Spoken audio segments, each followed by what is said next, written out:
And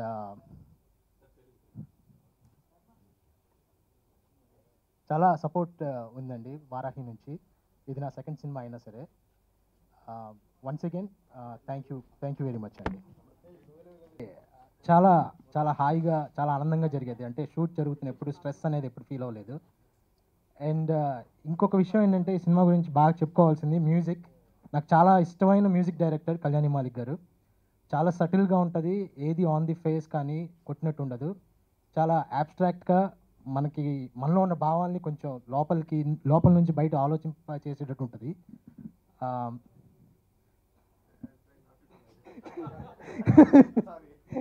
నాకు చాలా ఇష్టం అండి కళ్యాణి గారి మ్యూజిక్ అంటే. అయితే నుంచి ఈ సినిమా వరకు ప్రతి సినిమాలో ఏదో ఒక పాట నాకున్న మ్యూజిక్ నా దగ్గర ఉన్న ప్లేలిస్ట్లో లూప్లో ఉంటుంది. రాకపోవటం కానీ, లేకపోతే ఇక్కడ ఈ కెమెరా మార్క్ మీద హిట్ చేయకపోవటం కానీ అలా ఏం ఉండేది కాదు. ఎన్నిసార్లు అడిగినా చేసేవాళ్ళు. మా సినిమాని ఇంత మంచిగా ఆదరిస్తున్నందుకు అండ్ హిట్ చేసినందుకు చాలా థ్యాంక్స్. వారాహి బ్యానర్లో నాది ఈ సెకండ్ మూవీ. యాజ్ అ టెక్నీషియన్గా నాకు నేను రెండు సినిమాలకు నాకు మంచి పేరు వచ్చింది. ఒకటి అందాల రాక్షసి అండ్ జో అచ్యుతానంద్. దానికి సాయి గారికి చాలా థ్యాంక్స్. అండ్ శ్రీను గారితో నాది ఇది ఫస్ట్ ఫిలిం. ఆయనతో travel I am very happy and thanks Srinu గారు. And okay, thank you. Ganti గారు to speak a few words. ఇవాళ చాలా నా ఉద్దేశంలో అరుదైన రోజు. మాకే కాదు, మీకు కూడా. చాలా తక్కువ సమయాల్లో, సందర్భాల్లో క్రిటికల్ ఎక్లెయిమ్ అండ్ కమర్షియల్ సక్సెస్ అవుతుంది ఒకే సినిమాకి. దాంట్లో నటీనటులతో కాకుండా సాంకేతిక నిపుణులకు కూడా చాలా మంచి పేరు వచ్చి అందరూ ప్రశంసలు అందుకోవడం అని చెప్తే సాధారణమయ్యే విషయం కాదు అది. అలాంటి సందర్భం ఈరోజు. సో జనరల్గా ప్రెస్ మీట్స్ అన్ని సినిమాలకి అవుతున్న తరుణంలో ఈ ప్రత్యేకమైన అవకాశం వచ్చినందుకు దాంట్లో నేను నా వంతు సహకారం అందించి దాంట్లో భాగస్వామ్యం అవుతున్నందుకు చాలా సంతోషిస్తున్నాను. నాది కూడా వారాహి బ్యానర్తోనూ శ్రీనివాస్ గారితోనూ రెండో సినిమా అండి. ఇది ఇంకో రెండో సినిమా. ఇది 2 కాంబినేషన్ చాలా బాగుంది అనుకుంటాను. మన ఊహలు గుసగుసలాడే చేశాను శ్రీనివాస్ గారితో, సాయి గారితో ఫస్ట్ ఈ ముందర. అది అంటే జనరల్గా మనం తెర మీద కనిపించే వాళ్ళ గురించి ఎక్కువ ప్రశంసలు వస్తాయి. తెర వెనకాల చేసే వాళ్ళ పనులు సాధారణంగా సామాన్య జనాలకి అర్థం కాకపోవచ్చు, తెలియకపోవచ్చు. కానీ ఈ సినిమాకి చాలా ప్రశంసలు చాలామందికి వచ్చాయి. కెమెరామెన్ కావచ్చు, ఆర్ట్ డైరెక్షన్ కావచ్చు, మ్యూజిక్ డైరెక్టర్కి చాలా వచ్చాయిలేండి. అది ఎలాగో వచ్చాయి ఆయనకి అలవాటు ఈ మధ్య చాలా కాలంగా. కానీ ఈ రెండు డిపార్ట్మెంట్స్కి, ఎస్పెషలీ ఆర్ట్ డైరెక్షన్, కెమెరాకి ఈ స్థాయి సినిమాకి రావడం అనేది చాలా అరుదు. దానికి కూడా రాసిన వాళ్ళకి, చూసిన వాళ్ళకి, మెచ్చుకున్న వాళ్ళకి అందరికీ చాలా చాలా ధన్యవాదాలు. వారాహి చలనచిత్ర బ్యానర్లో చేయడం అన్నది ఒక అవకాశం దాన్ని నేను భావించనండి, ఒక మంచి అనుభూతి. ఆ అనుభూతి మీడియా వారందరికీ నా హృదయపూర్వక కృతజ్ఞతలు. ఎందుకంటే ఈ సినిమాని ఇంతకుముందు ప్రెస్ మీట్లో రిలీజ్కి ముందు మేము ఇది చేసాము, మేము అది చేసాము, ఇది చాలా బాగుంటుంది, అలా చాలా బాగుంటుంది, చూడండి మమ్మల్ని బ్లెస్ చేయండి అని అడిగే స్థాయి నుంచి మీరు మమ్మల్ని బ్లెస్ చేశారు, థ్యాంక్ యూ అని చెప్పుకునే స్థాయికి తీసుకొచ్చిన మీడియా వారికి, ప్రెస్ వారికి, ప్రేక్షకులకి, ప్రతి ఒక్కరికి శిరస్సు వంచి పాదాభివందనం చేస్తూ ఈరోజు ఈ సక్సెస్ మీట్లో మీ అందరిని కలవడం చాలా ఆనందంగా ఉంది. ఇవాళ 2 అన్న నంబర్ చాలా లక్కీగా ఉన్నట్టుంది. నాకు కూడా వారాహిలో ఇది రెండో సినిమా, ప్లస్ నాకు తెలిసి ఇది శ్రీని గారికి కూడా రెండో సినిమా. కళ్యాణ్ గారి నేను చేసిన బహుశా అయితే తర్వాత ఇదే చేశాను అనుకుంటాను సార్. ఆయనకి శ్రీనివాస్ గారి రెండో సినిమా, ఇది కాంబినేషను. ఆయన సినిమా కూడా నేను అయితే తర్వాత మళ్ళీ ఇదే చేశాను, అది రెండో సినిమా. ఇవాళ రెండెందుకు చాలా కలిసి వచ్చినట్టుగా ఉంది. అయితే శ్రీని గారి డైరెక్షన్లో నిజంగా ఇదంతా I have enjoyed his direction. And ఆయనకి యాక్చువల్లీ ఈ సినిమా మాత్రం నేను పోట్లాడే క్యారెక్టర్ తీసుకున్నాను ఆయనతో. ఎందుకంటే మీరు కనుక నాకు వేషం ఇవ్వకపోతే కెమెరా ముందు ఇలా ఎన్ని వెళ్ళిపోతానని చెప్పాను. మరి అది వేషం అన్నా ఇవ్వండి లేదా వెధ వేషాలన్నా వేయించండి ఇవ్వండి అని చెప్తే వెధ వేషాలు వేషం వేయండి అని వేషం ఇచ్చారు. నా వేషానికి కూడా థియేటర్లో చాలా మంచి ఫస్ట్ వీళ్ళు లేకపోతే ఈ సినిమా లేదు, ఇంత మంచి పేరు వచ్చేది కాదేమో అని అనిపించింది. నారా రోహిత్, నాగశౌర్య అండ్ రెజీనా అండి, వీళ్ళు ముగ్గురు చేసిన పెర్ఫార్మెన్స్ ఎంత బాగా ఆకట్టుకుందంటే దాంట్లో సెలెక్ట్ చేసుకున్న క్యాస్ట్ ఇంతకన్నా వేరే క్యాస్ట్ని మనం ఊహించుకోలేం వీళ్ళని చూసిన తర్వాత. అండ్ అశోక్ కుమార్ గారు, నేను ఎన్నిసార్లు పొగిడానండి, ఎన్నిసార్లు మెచ్చుకున్నాను శ్రీనివాస్ దగ్గర. అండ్ బ్రదర్స్గా వాళ్ళిద్దరూ చూపెట్టిన వాళ్ళిద్దరి మధ్యన చూపెట్టిన బాండ్ మనకి ఎంతో అద్భుతంగా రిలేట్ అవుతూ ఉంటాయి.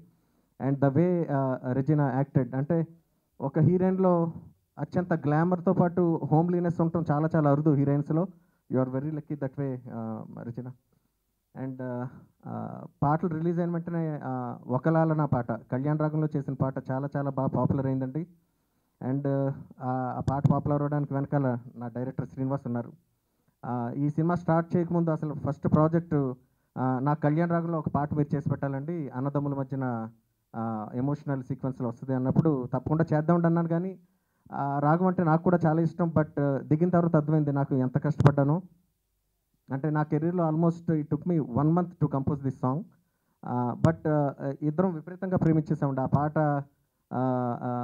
నాకు నాకు నాకు వచ్చిన ద బిగ్గెస్ట్ కాంప్లిమెంట్ శ్రీనివాస్ దగ్గర నుంచి వచ్చిందండి. అంటే ఏమన్నాడంటే, అంటే రికార్డింగ్ అంతా అయిపోయి రకరకాలుగా ఒక 1000 సార్లు వినేసిన తర్వాత ఒకరోజు శ్రీనివాస్ నాతో ఏమన్నాడంటే, సార్ నాకు చిన్న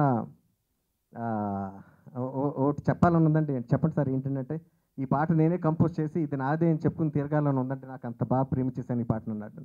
సో నాకు తెలిసి ఇంతకన్నా పెద్ద కాంప్లిమెంట్ వస్తుందని నేను అనుకున్నాను నా జీవితంలో. Thank you Srini for believing me and trusting me. And ఇది నాకు రెండో సినిమా శ్రీనివాస్ తోటి. అండ్ వారాహిలో కూడా నాకు సెకండ్ మూవీ అండి. I'm very happy to be part of this project, beautiful project. మీ అందరికీ నచ్చినందుకు చాలా చాలా సంతోషంగా ఉందండి. పేరు చాలా చాలా సినిమాలకు వస్తూ ఉంటుంది, మంచి పేరు రావాలని కోరుకుంటాం. కానీ నిజమైన సంతోషం ఎప్పుడు వస్తుందంటే బాక్స్ ఆఫీస్ బదులుపోయినప్పుడు, లేకపోతే ప్రొడ్యూసర్కి నిజంగా డబ్బులు మిగిలినప్పుడు ఎక్కువ సంతోషంగా ఉంటుంది. ఆ సినిమా గురించి మెసేజ్లు పంపిస్తూ ఉంటారు. అండ్ అలాగే ఈ సినిమాకు కూడా వచ్చిన రెస్పాన్స్ అండ్ దాని గురించి సోషల్ మీడియాలో కానీ ప్రెస్లో కానీ రాసిన విధానం నాకు ఎంతో తృప్తినిచ్చింది అండ్ చాలా ఆనందాన్ని కూడా ఇచ్చింది. So thank you very much. And మీరే లేకపోతే, మీరే ఎంకరేజ్ చేసి ఉండకపోతే ఈ సినిమా జనంలోకి ఇంతగా వెళ్ళేది కాదు. And to be honest, last 1.5 month చాలా చాలా చాలా 1.5-2 months చాలా స్ట్రెస్కి గురైన 2 months అండి. సినిమా యాక్చువల్లీ రాసుకున్నప్పుడు ఎంతో అందంగా అనిపించిన స్క్రిప్ట్, రాసుకున్నప్పుడు చాలా మంచి సినిమా చేస్తున్నాం అనే ఫీలింగ్ కలిగింది. కానీ ఎడిట్ టేబుల్ మీదకి వచ్చేసరికి డౌట్స్ మొదలయ్యాయి. అండ్ మెల్లిమెల్లిగా ఆ మంచి సినిమా చేస్తున్నాం, తర్వాత నుంచి ఓకే బాగానే ఉండే సినిమా చేస్తున్నాం అని ఓకే, తర్వాత సినిమా పోయిందనే స్టేజ్కి అయితే నేనైతే వచ్చేసాను. నాతో పనిచేసిన మొత్తం టీం అందరూ they did more than 100%, 200%. Kalyan గారి మ్యూజిక్ అద్భుతమైన మ్యూజిక్ ఇచ్చారు, one of the best albums in his career. And Bhaskar Bhatla గారి లిరిక్స్ చాలా చాలా మంచి పేరు సంపాదించాయి అప్పటికే. And I had excellent performances from my cast. Regina as Jyotsna and Achyutanand, అద్దరు అన్నదమ్ముల కింద రోహిత్ అండ్ శౌర్య, వాళ్ళకి అంటే ఇప్పటిదాకా ఎప్పుడు చేయని రోల్స్ చేశారు వాళ్ళిద్దరు కూడా. అండ్ అశోక్ కుమార్ గారు, అండ్ సినిమాలో ఒక క్యారెక్టర్గా ఇల్లు కావాలి అని నేను మా ప్రొడ్యూసర్ గారిని అడిగినప్పుడు సెట్ వేద్దామని చెప్పి రామకృష్ణ గారిని పిలిచి, అప్పుడు మాకు ఈ సినిమాలో జో అచ్యుతానంద్ కాకుండా గాయత్రి నిలయం అని ఇంకో క్యారెక్టర్ ఉందండి, దాన్ని మీరే క్రియేట్ చేయాలన్నప్పుడు రామకృష్ణ గారు సెట్ వేశారు. అండ్ వెంకట్ సి దిలీప్ గారితో నాకు second cinema. And cinema release అయినప్పటి నుంచి ఆయన విజువల్ గురించి ఎంత మాట్లాడుతున్నారో అందరికీ తెలుసు. అలాగే ఈ సినిమాలో నేను ఏదో తీసి ఆయనకి ఇచ్చాను, దాని నుంచి సినిమాని కట్ చేసేమని కిరణ్ గారికి. వీళ్ళందరూ నాకు ఎంతో వాళ్ళ శక్తికి మించి నాకు పనిచేస్తున్నారు. కానీ ఏమైనా తప్పు జరిగితే అది రైటర్ డైరెక్టర్ నా వల్లే జరగాలి. సో చాలా ఒక గిల్టీ ఫీలింగ్ తోటి, అపరాధ భావంతో 2 నెలలు తిరిగాను. అండ్ కానీ రిలీజ్ అయిన రోజు సినిమాలో ఏమైనా తప్పులుంటే క్షమించి ఆడియన్స్ ఆ సినిమాని ఎత్తిన పెట్టుకున్నారు నాకు. అందుకని చాలా చాలా ఆనందంగా ఉంది. అండ్ మా ప్రొడ్యూసర్ గారు ముఖ్యంగా ముందు థ్యాంక్స్ చెప్పాలి, ఎందుకంటే ఆయన ఎంతో ప్రెషర్లో ఉన్నప్పుడు వచ్చిన సినిమా ఇది. అండ్ ఆయన ఎప్పుడు కూడా ఒక్కసారి కూడా వెనకడికేయకుండా సినిమాని ముందుకు ఫార్వర్డ్ తీసుకెళ్లారనమాట. అండ్ ఇది యాక్చువల్లీ రిలీజ్ అయ్యే రోజు నేను ఇక్కడ లేరు, చెన్నైలో కూడా లేరు. Shooting in some town far away from small theatre that played any Telugu movie. So నా ఫోన్, ట్విట్టర్, ఫేస్బుక్ అంతే, అది నా కళ్ళులు ఆ రోజు ఫర్ ద నెక్స్ట్ 3 days. నిన్నే సినిమా చూశాను. యాక్చువల్లీ ఒక నైట్ షోకి వెళ్ళాను on a week day, holiday అయినా కాబట్టి. The theatre was full. That was the first smile on my face అనమాట. సినిమా స్టార్ట్ అయిన తర్వాత అండ్ ఆ జోక్స్ అని ఉన్న తర్వాత one people were laughing, I was just happy. ఒక స్మైల్తో ఇలా చూస్తున్నాను, సినిమా చూస్తున్నాను, అందరు చూస్తున్నాను, సినిమా చూస్తున్నాను, అందరు చూస్తున్నాను. So I was really happy to see people react to the film. 9th రోజే అందరూ చూసిన తర్వాత చాలామంది నాకు మెసేజ్ చేశారు. They were like Srini said, people were like, I actually felt like calling my brother and talking to him. And our chord strike ayin tarvata, I think that is exactly what we wanted from the film as well. Thank you, Srini. Thank you so much for giving me Jyotsna. Idi mundu kuda cheppanu, Joe will definitely go down as one of my most memorable characters in my career. Something that I cherish. Thank you, Kalyani Garu, for the amazing music. Now, first day of shoot itself, we started shooting for the song, and our song Vinan Tarvata, and after I heard all the other songs, I felt like, oh my god, I can't wait to see how it works with the film. Venkat, చాలా మంది నన్ను call చేసి చెప్పారు, you looking